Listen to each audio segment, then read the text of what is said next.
Tomar mucha proteína es contraproducente para la longevidad. Es verdad que las personas más longevas son las que menos proteínas consumen. Entonces, ¿qué habría que hacer? Nos tenemos que hacer veganos todos, vegetarianos. El problema es la proteína animal, vegetal. Bueno, vamos a intentar responder a esto porque últimamente hay un poquito de controversia y me gustaría poner un poquito de sentido común y término medio, que creo que es la razón que hay detrás de todo. Parece ser que hay dos investigadores que están publicando mucho últimamente acerca de la longevidad, como son David Sinclair y Walter Longo. Y es verdad que estos dos autores, estos dos científicos, hablan que hay, digamos, un producto que nos envejece de manera más acelerada y ayuda a hipertrofiar, alimentar ciertos tumores, ciertos cánceres. Pero hay que decir dos cosas. Esto primero se ha visto en animales, ¿de acuerdo? Y lo que se ha visto cuando se exponen a un consumo proteico muy, muy elevado es que aumenta un factor parecido a la insulina que se llama IGF-1, que lo que hace es que hipertrofia, que anaboliza. Entonces, los animales se hacen de mayor tamaño, cogen más masa muscular, también engordan un poquito más y aparte, pues esos tumores crecen y digamos, lo que hacen esa activación, esa hipertrofia, ese anabolismo, es para lo bueno y para lo malo. Entonces se empieza a hipotetizar, se han empezado a deducir que en humanos puede pasar más o menos lo mismo, con lo cual habría que bajar mucho el consumo proteico para llegar a mayor longevidad. ¿Qué sucede? Pues que atendiendo un poquito a la fisiología de la ciencia y luego los estudios que hay con humanos, eso no es así. Al final no hay nada tan sencillo en la fisiología y menos en la fisiología humana. Tenemos que recordar que este IGF-1 es, digamos, una vía, una señalización, una vía metabólica que está dentro de la vía metabólica mTOR, ¿vale? La vía de la derecha de este balancín. Esta vía metabólica mTOR, ¿qué señaliza? Lo que hemos comentado antes. Está dentro de la hipertrofia, del anabolismo, ¿vale? De agrandar. ¿Eso es bueno o malo? Como todo, en su justa medida es imprescindible.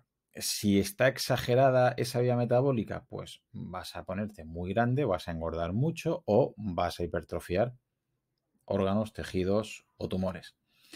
¿Qué sucede? Que si piensas que es mala y nos vamos a la otra, nos vamos a la AMPK, es la vía metabólica opuesta, que es la del catabolismo, la de la destrucción. Por ejemplo, para perder grasa es necesario activar un poquito esta vía metabólica, ¿vale? Para esa autofagia, para ese reciclaje celular, para que la célula entre en apoptosis y muere de manera programada las células que están, digamos, mal, necesarias esa AMPK. Y ahora la pregunta es siempre, ¿qué vía metabólica es mejor? Pues espero que si siguen mis vídeos tengas clara la respuesta. Depende. En este caso es depende y ninguna, y las dos. Necesitamos anabolismo, mTOR, y necesitamos catabolismo, AMPK. En eso consiste el metabolismo. O sea, no es ninguna mejor que la otra. Es cierto que en determinadas situaciones necesitas un poquito más activación de un tipo de vía metabólica que de otra. Pero si solo te vas a la mTOR, vas a tener unos problemas y si solo te vas a la AMPK, vas a tener otros. El ejemplo más clásico es el de los pedales del coche. Imaginad que un pedal es el acelerador y el otro es el freno, pues son las vías metabólicas. ¿Cuál es mejor? Pues depende, los dos. O sea, necesitas acelerar y necesitas frenar. Con las vías metabólicas pasa exactamente igual. ¿Qué pasa? Que si estos estudios, se centran en la vía metabólica mTOR en exceso, está claro que ese IGF-1 en exceso va a alimentar células cancerígenas y va a ser, digamos, va a limitar esta longevidad, pero no significa que a menor IGF-1 estés mejor y a menos nivel proteínico esté más saludable. De hecho, los estudios que se ven tienen forma de U invertida. Es decir, aquellas personas que tienen muy poco IGF-1, que son los de la izquierda, ¿no? Los del menos, tienen la misma mortalidad o más que los que tienen un IGF-1 muy, muy elevado. ¿Por qué? Porque los que tienen un IGF-1 muy, muy bajo, si has comprendido la explicación anterior, significa que estarán constantemente en la vía metabólica AMPK. Si estás siempre en la AMPK y estás con un consumo proteínico y calórico muy bajo, perderás músculo. Y con esa pérdida de músculo perderás hueso. Y una persona con 50, 60, 70 años con un problema de muy poco hueso, muy poco músculo y que pierda patrones hormonales, es decir, hormonas que se vayan apagando, tienes que comprender que la esperanza de vida y la calidad de vida van a descender. Así que cuidado con coger el mensaje de cuanta menos proteína mejor, cuanta menos IGF-1 mejor, cuanto menos vía metabólica mTOR mejor, porque como te vayas al otro extremo, y vivimos en un mundo polarizado y extremos, va a ser igual o peor que si te vas al extremo de mucha IGF-1. ¿Nos tenemos que ir a un extremo? Obviamente no. Nos tenemos que quedar en el centro, ya que ambas son necesarias. Otro de los problemas de estos estudios y esta IGF-1 es que se puede conseguir tomando muchísima proteína. Correcto, pero normalmente los estudios que se hacen, observacionales, no discriminan si ese exceso de proteína viene de carne, de pescado, de huevos, de legumbres o de comida real o de embutidos o de salchichas o de la carne que hay en las pizzerías, ¿vale? Es decir, derivados cárnicos. Tenemos que entender ya que una proteína de comida real versus una proteína de derivado cárnico ya es diferente. Pero es que también esta IGF-1 puede venir no solo de la proteína.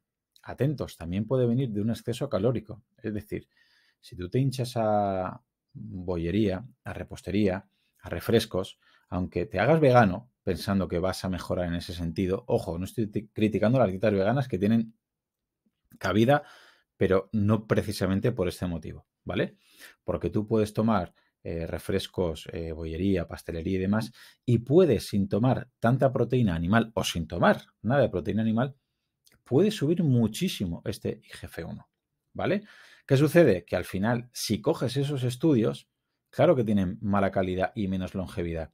¿Porque toman mucha proteína? No. Unos porque toman derivados cárnicos que no son saludables y otros porque toman un exceso calórico brutal de refresco, bollería, repostería, etcétera, que tampoco es saludable.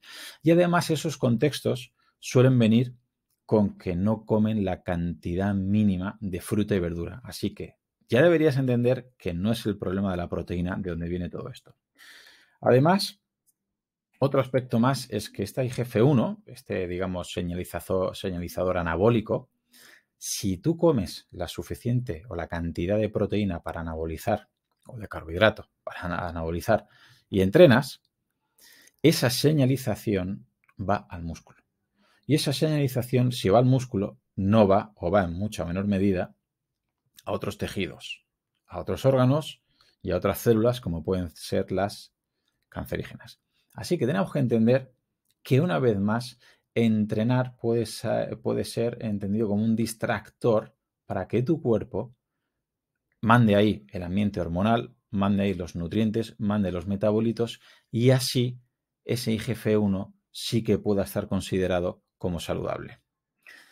Para ir terminando, me gustaría recordar que la proteína también y el entrenamiento también puede llegar a ser perjudicial, por supuesto, porque quizás si paras el vídeo aquí y dices, bueno, proteína saco toda la que quiera y entreno todo lo que quiera.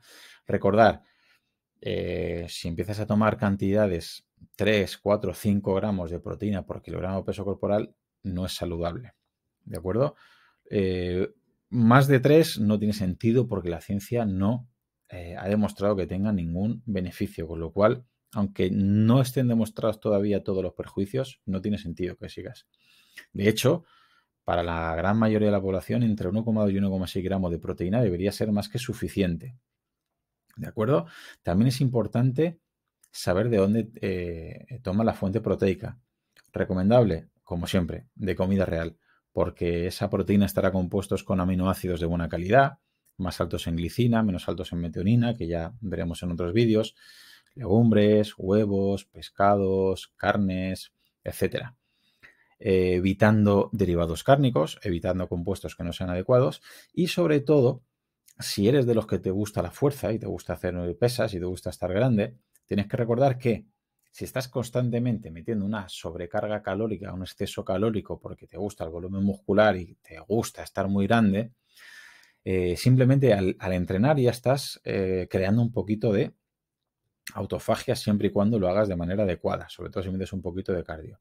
Pero si eres de los que aún así te gusta tener un tamaño muscular bastante potente, deberías recordar que debería meter algún periodo de déficit calórico. ¿Para qué? Para que apaguemos un poquito esa mTOR para que actives esa vía metabólica AMPK, que mucha gente lo hace pues, con un ciclo de definición, o simplemente a la gente que nos gusta mucho el deporte, combinar el gimnasio con periodos de cardio, de carrera, de natación, de ciclismo, y así te estás asegurando, si tomas una cantidad de proteína moderada, como es 1,2, 1,6, bueno, moderada para algunos, claro, si te sigues fiando de la recomendación de 0,8, estás tomando el doble. Debemos recordar que 0,8 gramos de proteína por kilogramo de peso corporal es lo que recomendaba la OMS hace tiempo, que está desactualizado, y es lo mínimo para no tener problemas. De tomar lo mínimo para no tener problemas a tomar lo óptimo, hay un gran paso.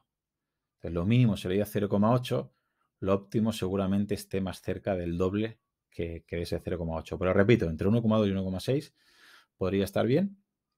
Y luego tienes que recordar que tienes que entrenar. Eso es imprescindible. Entrenar, comer proteína en cantidad moderada. Importante que la proteína venga de comida real y nada de derivados cárnicos ni productos que no sepa su procedencia. Y alternar periodos de abundancia, de mTOR, de crecimiento, de anabolismo, con periodos de vía AMPK, de catabolismo, de pérdida, que ahí hay un déficit energético, con carrera, con cardio, con un periodo de definición, etcétera. Bueno, espero que te haya gustado y si tienes cualquier tipo de duda o te gustaría que hablara de algún tema respecto a este vídeo, me lo dejas en los comentarios e intentaré responderte. Hasta luego.